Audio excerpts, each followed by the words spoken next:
Well, hello and welcome to that favorite part of the evening where you sit back and relax and we bring you the topical issues of the day with guests to discuss it in depth. And today, what more to talk about than the State of the Nation's address as required by the Constitution? The President should, before you begin business, you need to come and explain to the citizens what state it is that you found and probably where it is you want to take it, and he did so.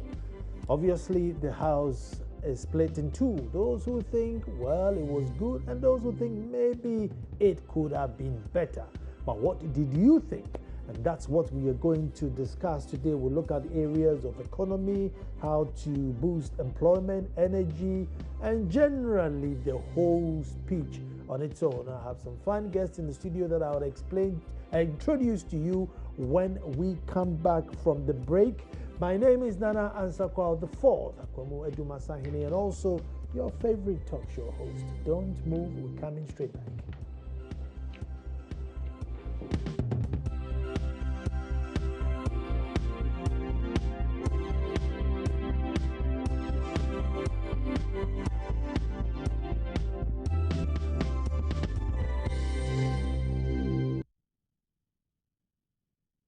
I will not allow this economy to collapse under my watch.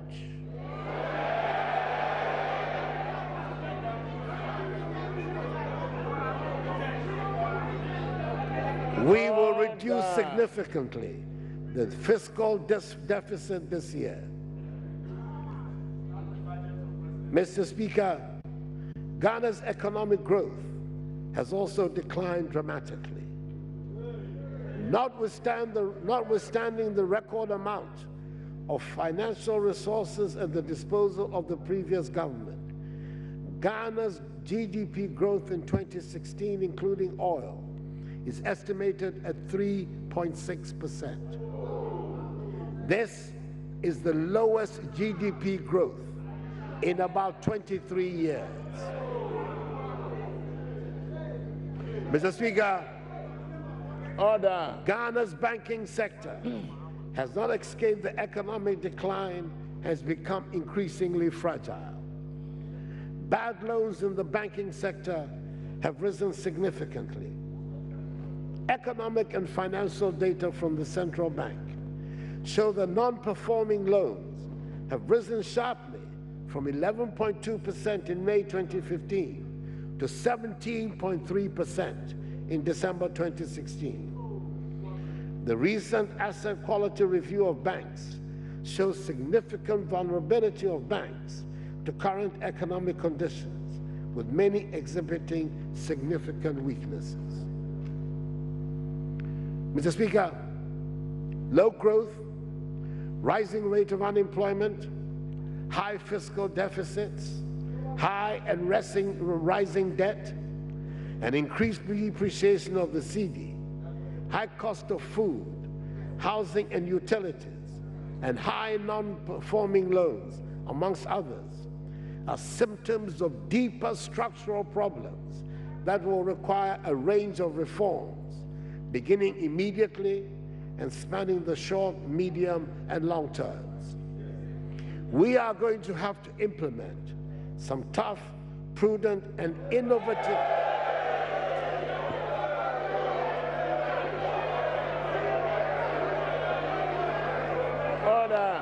prudent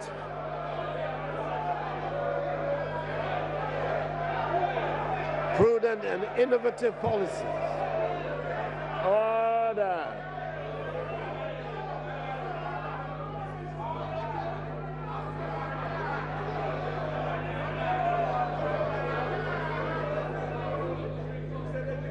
Order. Some tough, prudent, and innovative policies to get out of this financial cul-de-sac and rescue this economy, restore fiscal discipline and debt sustainability, as well as increase economic growth. Mr. Speaker, it gives me no joy to tell the story of the economy as it is, as we inherited it. Too much time, energy, and resources were spent in the past, in my view, without a deliberate, conscious assessment of their impact on jobs and whether or not we were spending wisely to improve the lives of the people, communities, and businesses. But I was not elected by the overwhelming majority of the Ghanaian people to complain.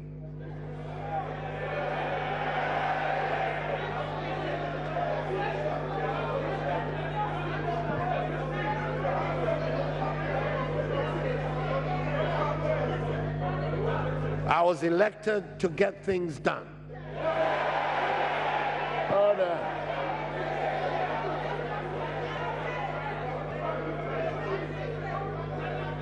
I was elected to fix what is broken.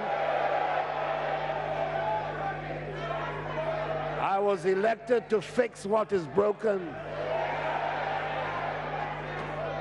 And my government and I are determined to do just that. Mr. Speaker, at the beginning of March, the Minister for Finance will come to this House to lay out in the national budget the details of our economic policy and the clear roadmap that we have laid out for taking the country out of its current predicament and onto a sustainable path of recovery, jobs creation, and prosperity. I am absolute in my confidence that we have the program, the competence, the commitment,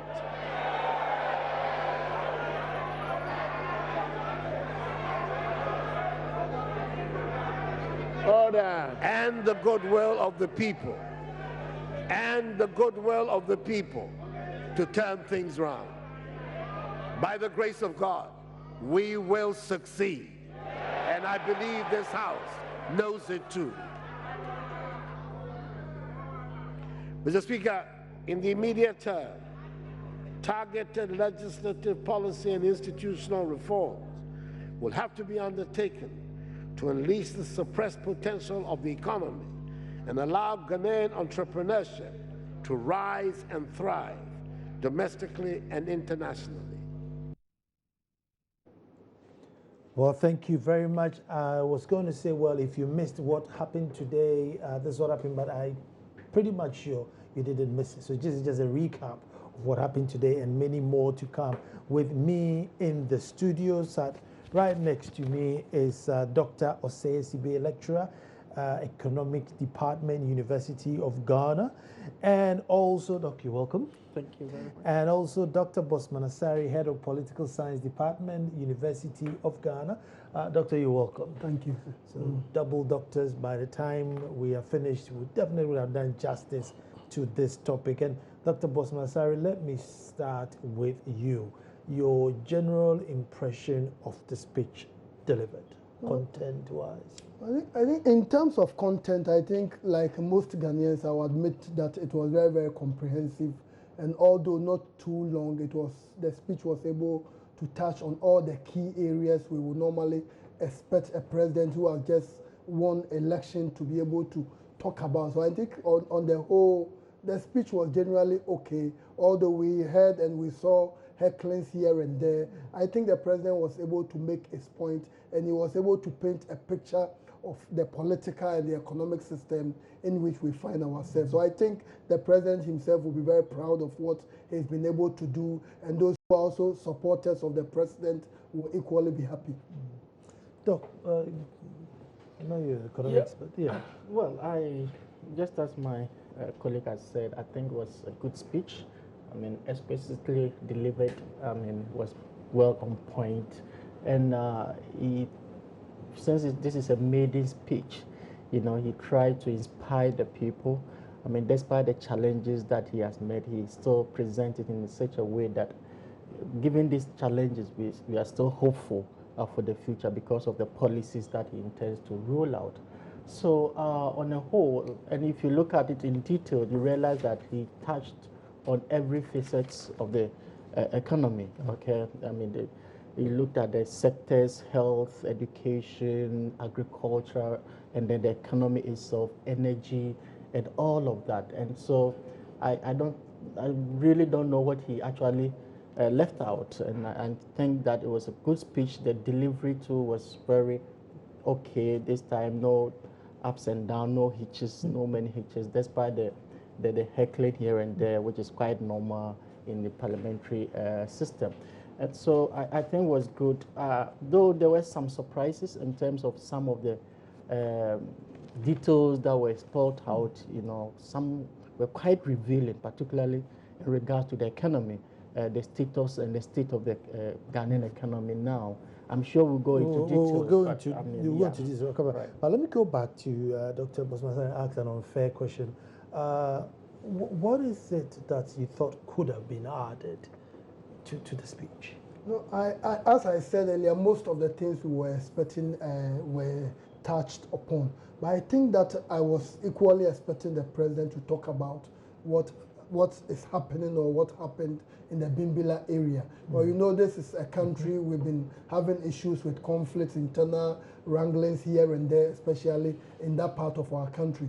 Although in recent times it has receded, so some of us were expecting the president to have said something about it. Measures were being put in place, but I also think that it may be too early for him to have mentioned that. So I think on that issue, it's not too late. I believe there will be several platforms for government appointees, Minister for Interior, Defense, etc., to be able to talk about it. But for something which just happened, I believe the president would have done justice to it by talking about it. Dr. Sim, do you agree, or is there another area that you thought maybe could have completed it?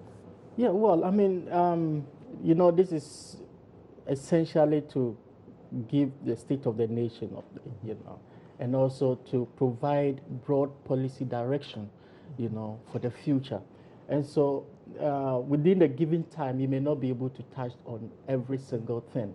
So he tried as much as possible. Of course, he spoke about peace and security, and what actually also condemned the invisible forces, I mean, taking over, you know, toilets and here and there. But I think that was a significant omission. I think since it's a current issue, as Doc mentioned, you could have mentioned, you know, maybe in passing, not trying to provide details, but maybe in passing to calm, you know, tempers down, you know, and then to try to make sure that there's peace and give an indication that everything will be done to restore the peace. But that was not done. But apart from that, I think you also, I mean, this is not really supposed to provide detail, but some of it was just too broad, you know, particularly talking about how job was going to be created, you know, was still, some of them were still rehash of the manifesto promises without giving specifics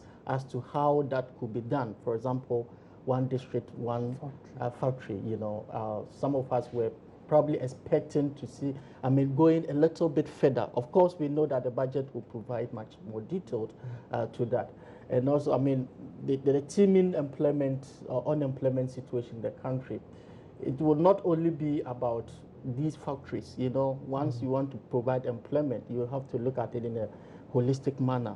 So we're looking at the short-term employment, you know, because one district, one factory will not happen today.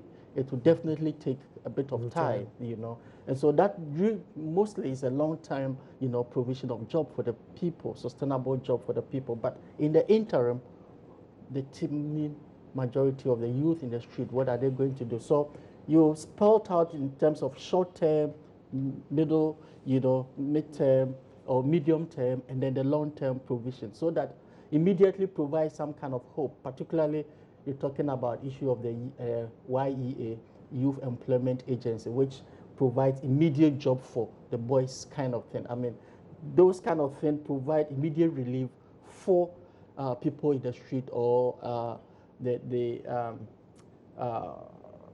people who currently do not have job to get something doing while, you know, you put in measures, you know, to get them more sustainable, more productive, you know, jobs. So those things, of course, maybe we'll see those things in the budget, but like you said, I mean, on the whole, was good.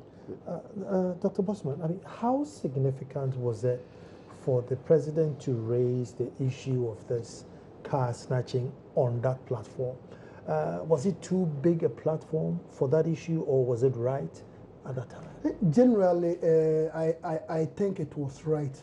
But to be more specific, I think that we are a country and we are used to everything the president speaking about it. And when even labor unions, I know my association, UTAG Medical, we always want the president to speak. I think that in a country we have a minister for interior, we have agencies that are responsible for ensuring that law and order is maintained, and we have the police service. And I think that as a country we need to get to the point where the president will not be speaking about certain things. I think I heard the president say that he told the previous IGP to act. He also told the current IGP to act with dispatch. But I don't think we need to be running a country where the president must tell the IGP this and that must be done. We know the Constitution is there. The Constitution mandates the police service to ensure law and order. But I also acknowledge that in our country, once people hear the president talking, then it sends a signal that the president is showing some seriousness. As the commander-in-chief is also saying this and that. So that one gives it some impetus for people to know that the president is not only concerned, but worried about some of the developments that are unacceptable. But I think we should be moving forward and getting to the point where some of these things, there are agencies that are supposed to handle. And we don't want a police service to be told by the president that, oh, this is something. They must know what is clearly an infraction, what is clearly a violation of laid down rules and procedures. So I think that it was good for the president to have mentioned that. But moving forward, we don't want a situation whereby as president, some people are misbehaving and it's against the laws of our land. We don't expect the president to speak before actions are taken. I think it's quite right. But Doctor, let me come to the economy. It's for us, the layman, president says, look, I inherited the economy and it wasn't in a good shape. It's actually even worse than I thought it was. But on the back of that, there's quite a huge number of promises which also involve lots and lots of money. So if you can help us with the economy, how does it work? Where it says, look, I haven't got money, there's 7 billion which I'm yet to come and pay, IMF targets we've missed, but on the back of it, you're going to school for free and you're eating for free and we're doing all that. So, how does it work? Yeah, thank you.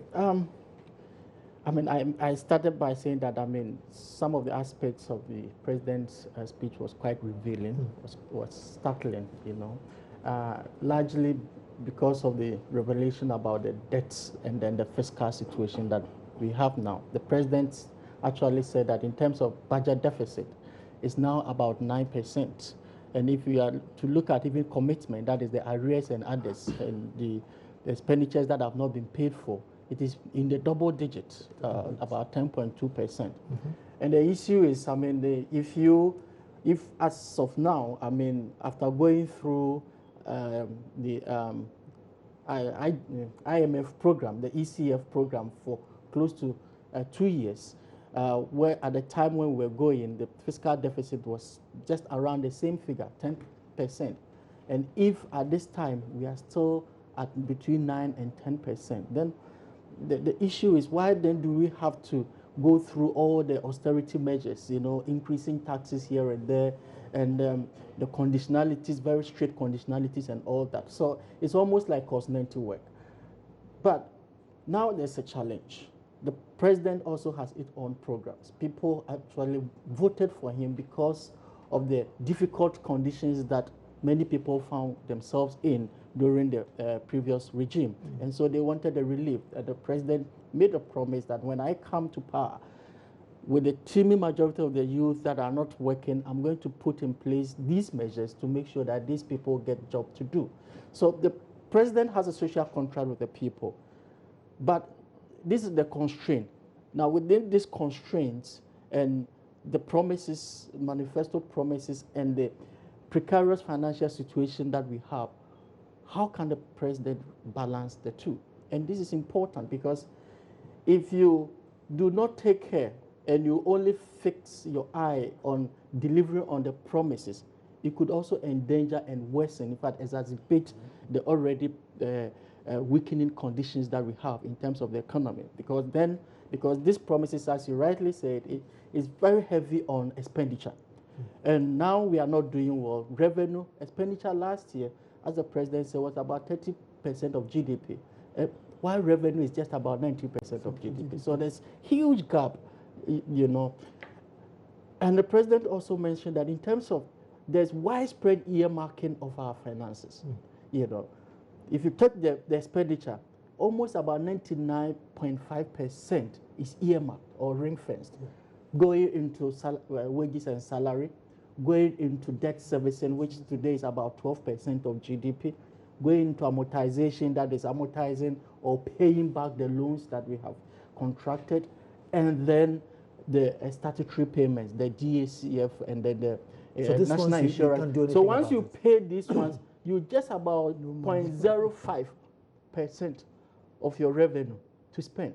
So which means that any additional expenditure that you want to incur, you have to borrow, because you're not going to get it from anywhere. If you don't borrow, you're not going to. So in terms of capital expenditure, building roads, building schools, and any other thing that the president has said, it has to come through borrowing.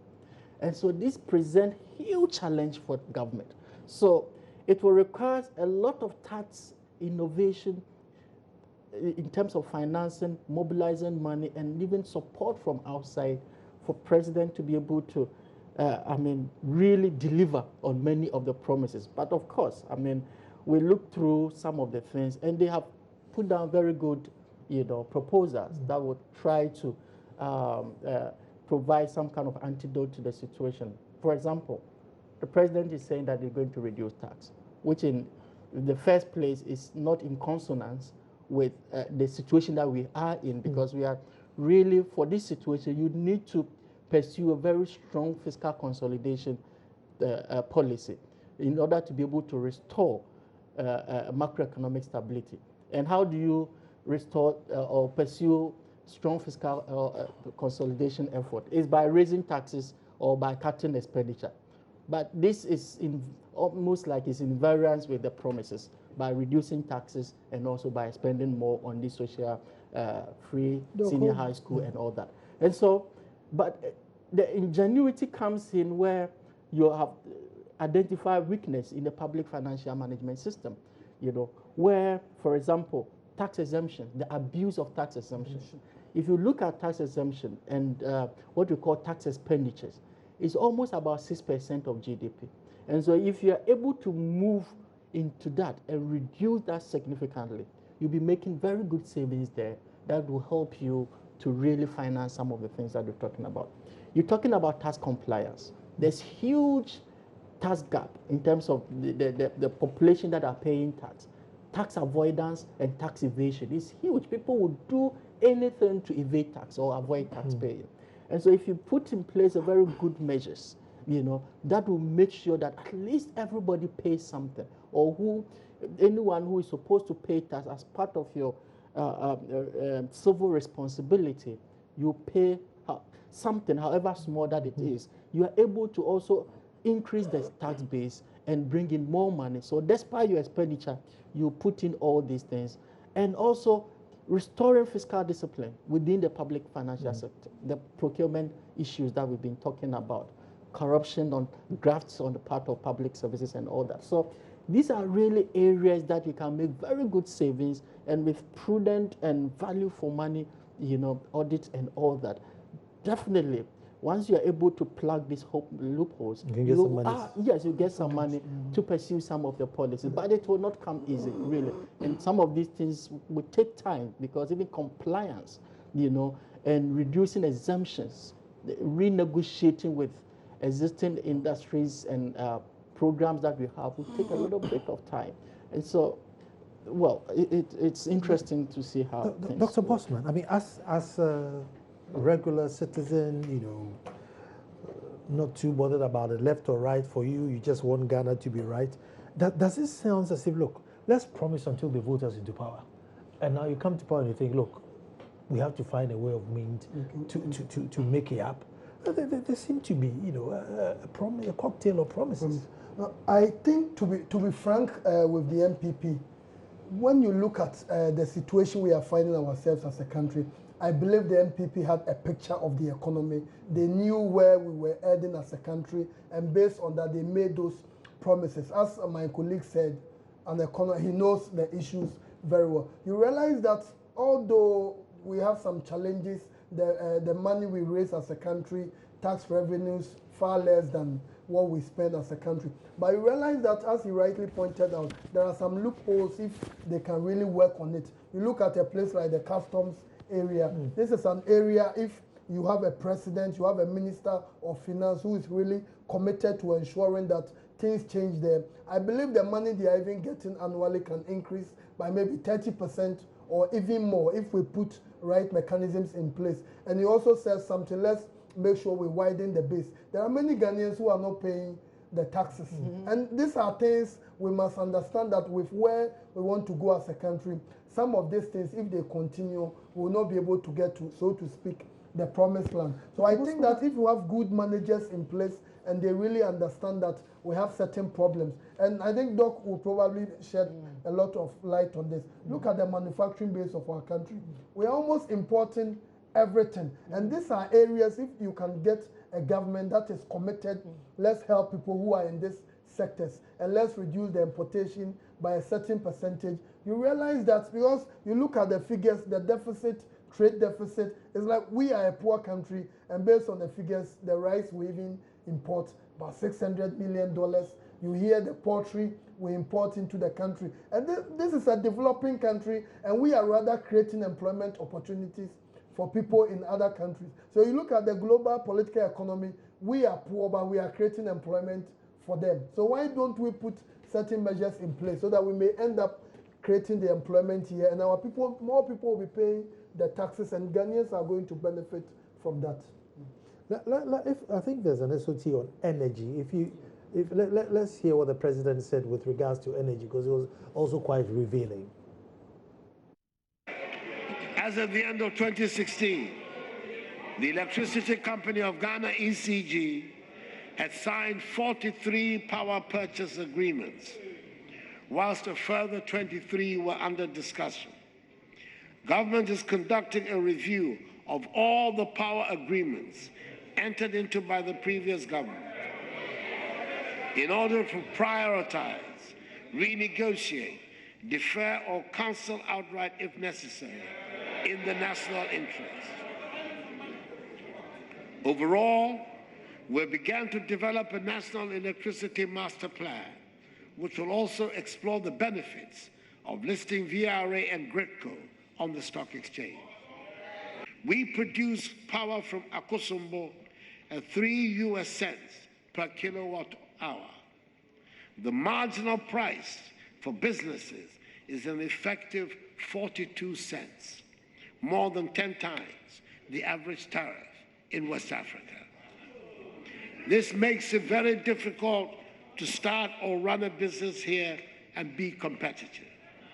The cost of energy destroys businesses large and small. It is the bane of the vulcanizer, the tailor, the dressmaker and the hairdresser, the carpenter and the wayside fitting mechanic.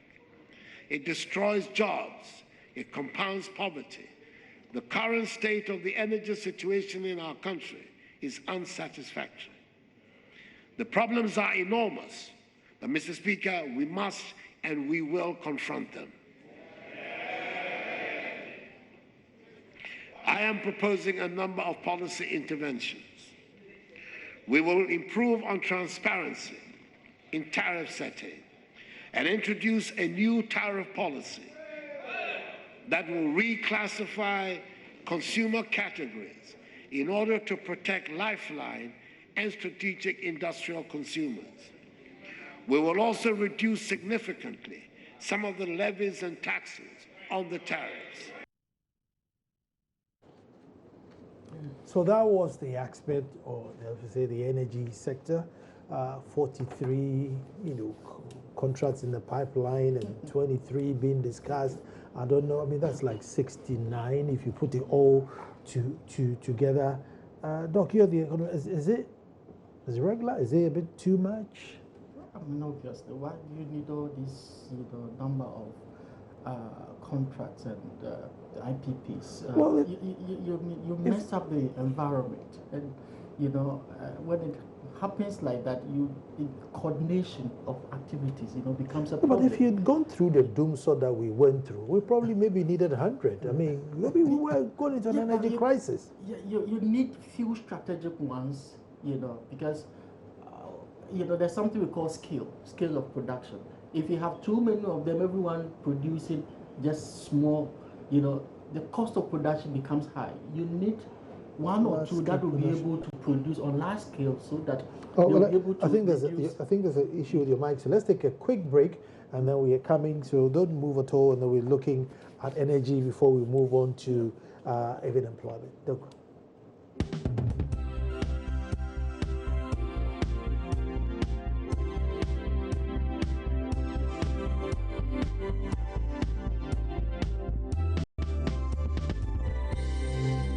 Well, thank you very much for staying, and we are discussing the state of the nation's address, and we're looking at energy and some of the issues that the president raised about energy.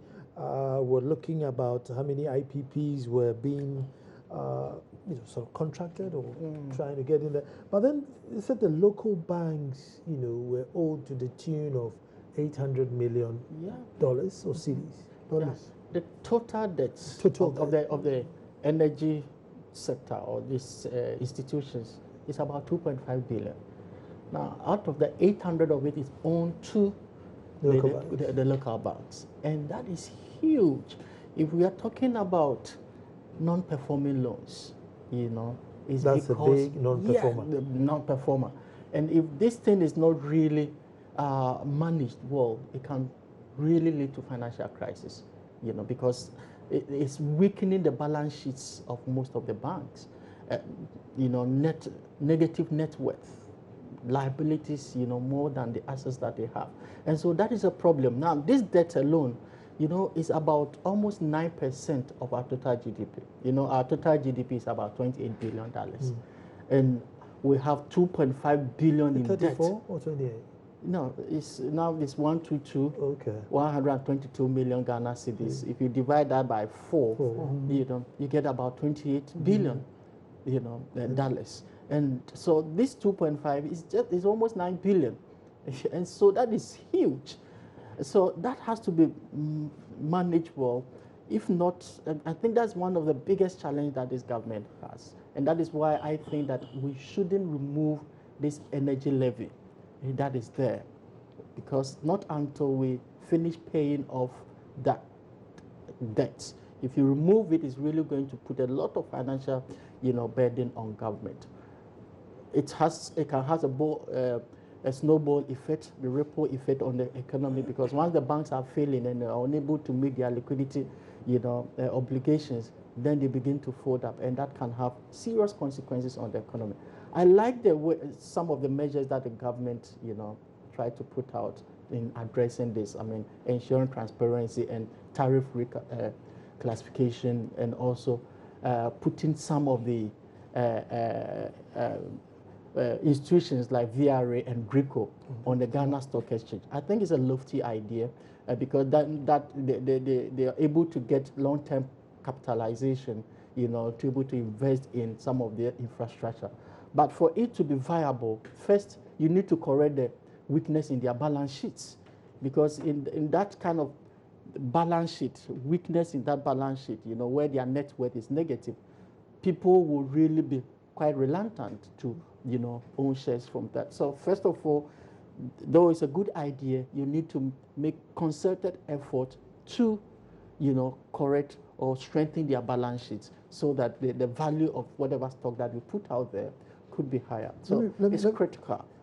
Dr. Postman, I mean, we have gotten to a stage in our life in Ghana where you can't come and tell us that, look, give me a bit more time because I didn't realize how bad things were. People are just saying, listen, and they'll read back to you what you said. I will remove this drastically, immediately. Every adjective that you qualified that verb with, they'll read it back to you. So for us, you're going to take the taxes off. We need it off like yesterday. So by March, when this budget is being read, I'm sure Ghanaians are sitting there thinking, look, take these levies off. I don't care whether you owe me 3 billion or not, you said it. I don't know, is it fair or they said it, so they should stand by?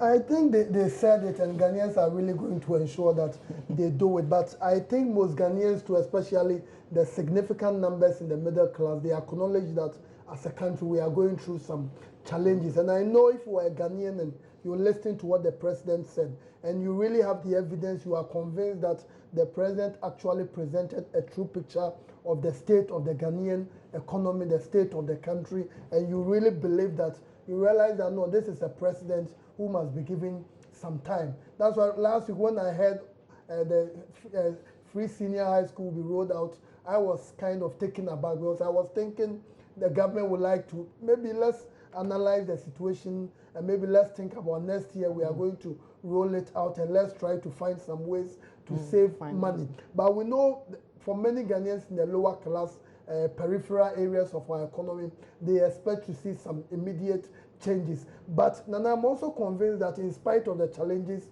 we find ourselves, if the current administration, they are really committed, I think there are many things they should be able to do. Because Ghana, for example, is a country, the international goodwill is there. You are going to have many countries. I know the Germans especially, they are committed, they really want to assist. You have many countries that are ready to help, but they want to ensure. The Canadians have already stepped in.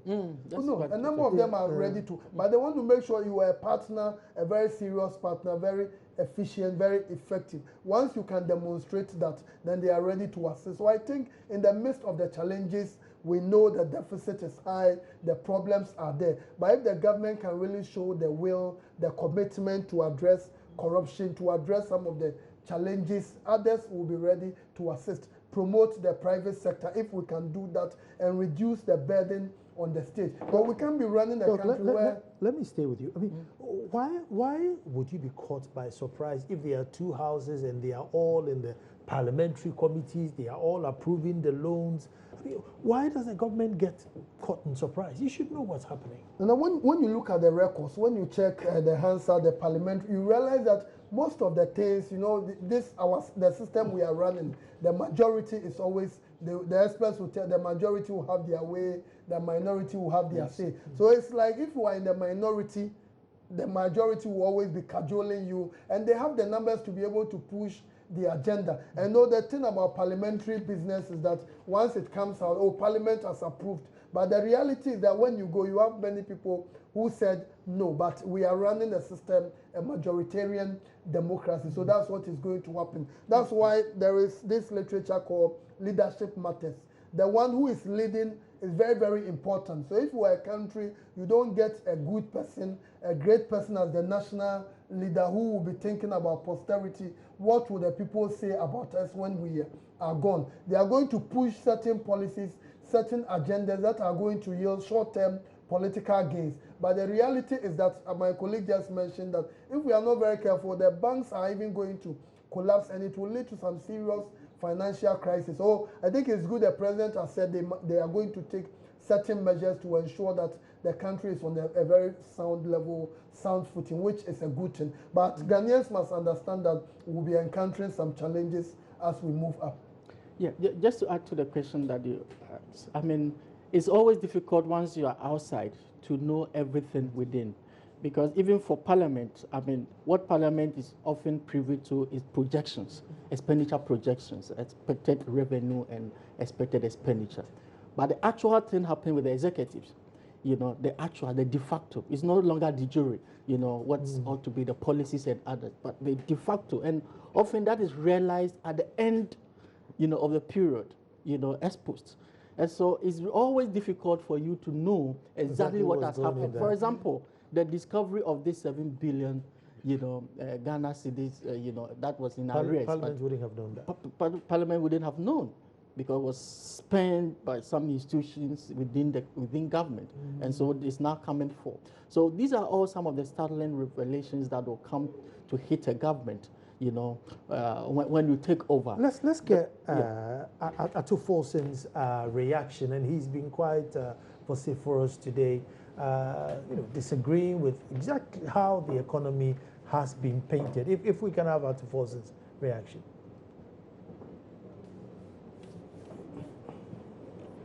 in a way that the president decided to pick and choose economic indices that suits him politically.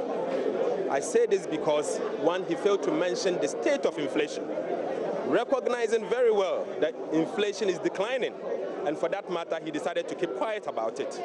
The president decided deliberately to mention issues relating to the fact that the treasury bill rate is actually declining. He failed to mention that. He failed to mention that we have built buffers, strong buffers, for him to be able to run this country on. And I feel disappointed. In fact, on the issue of growth, that he mentioned that the growth rate, the projections on growth is 3.6%. Yes, it is projection, but he failed to recognize that they are projection. He spoke as if they are the final growth numbers. As we speak, the Ghana Statistical Service is yet to come out with final growth numbers. So what are we talking about? You will recall, George, you will recall that before the budget, the 2016 budget, we estimated that growth would be about 3.3%. Today, the estimation, the MPP then recognized that they said that it's going to be the worst in the history of Ghana. They failed to recognize that even the projection is now moving from 3.3 to 3.6. And the fact that the outturn may even be better than 3.6. Let us wait for Ghana Statistical Service to come out. Yes, he mentioned about debt. You should remember that in any case, we have numerator and a denominator. And for that matter, if the final growth numbers comes out and growth, the nominal growth plus the deflator, is more in excess of what we have projected today, the growth as a percentage to GDP that he mentioned at 74 will change. Well, clearly not happy with picking and choosing what to say and what not to say, but luckily we have an economist in the house, so I'll just go straight to Dr. Stacey Bates. Why is it that the president is not talking about reduction in inflation, treasury bills, 3.6% as, you know, they were expecting 3.3, but if now it's moved to 3.6, we should be happy about it. Well, it's interesting. I mean, if you look at the speech, the president didn't talk about high interest rates, really. So, I mean, he really did not spend too much time on the macroeconomic indicators. He just mentioned many of them in passing. And so he didn't talk about the rapid depreciation, how much it is now. He didn't talk about although the CD is depreciating. He didn't talk about inflation coming down. Interest rates still very high, around averagely 33%. Monetary policy rate is still very high. Of course, it's a good thing that inflation has been coming and declining to about now 13.3 or something %, which is good. But hey, what has inflation got to do? Inflation has to be able to benefit the people. And one of the ways that inflation benefits the people is by, one, reducing interest rates, because for every interest rate we have the real interest and the nominal interest. The difference is the inflation rate, right? So if the interest rates are inflation is coming down, we expect the nominal interest rate to fall significantly. But that has really not happened because the monetary policy rate is still very high, 25.5%. This 25.5, or when it was 26%, was set when inflation rate was 19.2%. About a year down the line, it has only fallen to just about 25 by 50 percentage point, basis point to 25.5, while inflation continued to fall. So that really leaves wide, spread between inflation rate and the monetary policy rate. Of course, the treasury bill rate is falling. Good, it's good for government in terms of debt servicing, but the people are really not benefiting because what really will benefit the people is the lending rates. And the lending rate and the monetary policy rate have really refused to respond to decline in inflation. And there's also clear disjoints between inflation. That's because of our addressing system and our bad loan system. Yeah, of course, that has something to do with that. But like I said, that is a component of it. The non-performing loans, it's high, and so that definitely the risk premium will be high. But significant portion of it is due to inflation. So whenever inflation is going up, in economics there's something we call the Fisher effect. Whenever the inflation is going up, your nominal interest will go up. Whenever it's coming down, your nominal will come down because your real interest rate is often seen as constant. Okay, and so we expect that with all these things happening, inflation, interest rates will come down. That is where the people begins to benefit. And so in this situation, what I would really love is that the central bank becomes bold enough. Of course, we tend to have some kind of high inflation expectations because of the high fiscal deficit and all that have been recorded. But the bottom line is we are operating inflation targeting regime. And once inflation has consistently been falling, it means that expectations about future inflation level is low. And once that is low, that should give enough indication for central bank to be bold enough to reduce the monetary policy rate. If that is done, average lending rate will begin to come down, and that is when the economy begins to benefit largely. But if this disjoint persists, and even there's huge, even with this inflation coming down and exchange rate still depreciating, it's quite difficult to sometimes explain.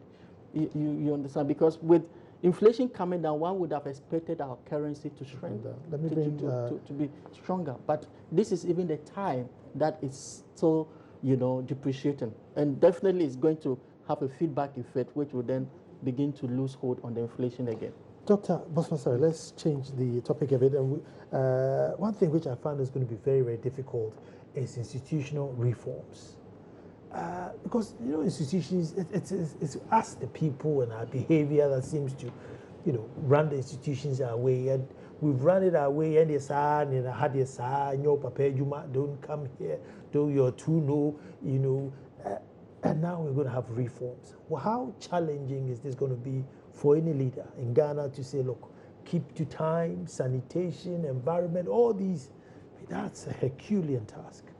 No, I know it's really very difficult. And when you look at the way Ghanaians have been responding to reforms in general, then you can generally predict that we are going to have some challenges. But I believe in leadership.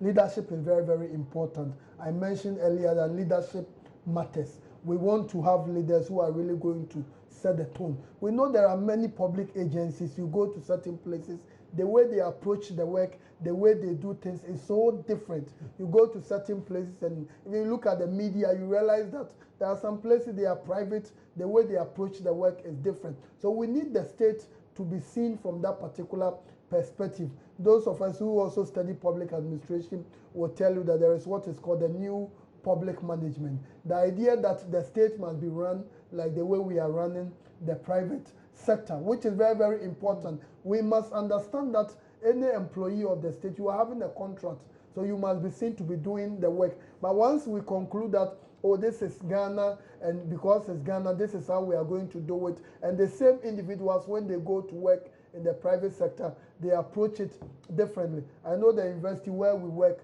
now structures have changed. If you are a worker there and you appear not to be living up to expectation, the system is not going to allow you to be there forever. Once they realize you are not functioning well, I guess they'll give you a contract up to some time. So I think that if we want to reform, those who are leading must send a clear signal. You must lead by example. And once they are doing that in the police service, in the army, in all these agencies of the government, I think as a country we can make some progress. Doc, let me stay with you. If you do that briefly for me.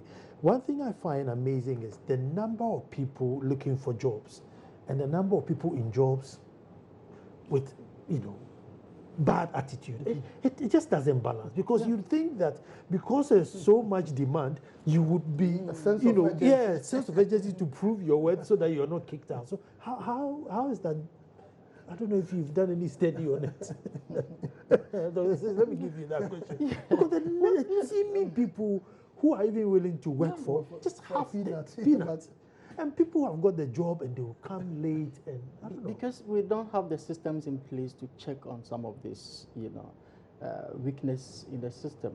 Because if you, within the public sector, if, for example, you go to work and you have to clock in, when you clock in, it goes directly to your boss. He knows when you come. You clock out, he knows when you actually left. At the end of the day, you're going to be paid based on the data that have been collected on you, will be a way that first and foremost to check, attendance in many ways. So it's about putting in place systems, because human beings, as we are, when you leave us, we are selfish in the nature. Okay, we always want to do things that will please us. elsewhere, like you are driving, if you leave, people know that there are no cameras, they will drive anyhow. But because they know that there are cameras, they are put, you know, in check. But we don't have that. So we have to make sure that we put in place system. The attitudinal change will not just happen. It will have to be complemented with system. If you know that when you drop a litter here, you're going to be fined and immediately paid, you'll be careful. You will not put that down because cameras are watching you. So we shouldn't just say that we need to change our attitude, but we need to find ways of, you know, changing people's attitude, forcing people to actually comply, you know, to do the right thing.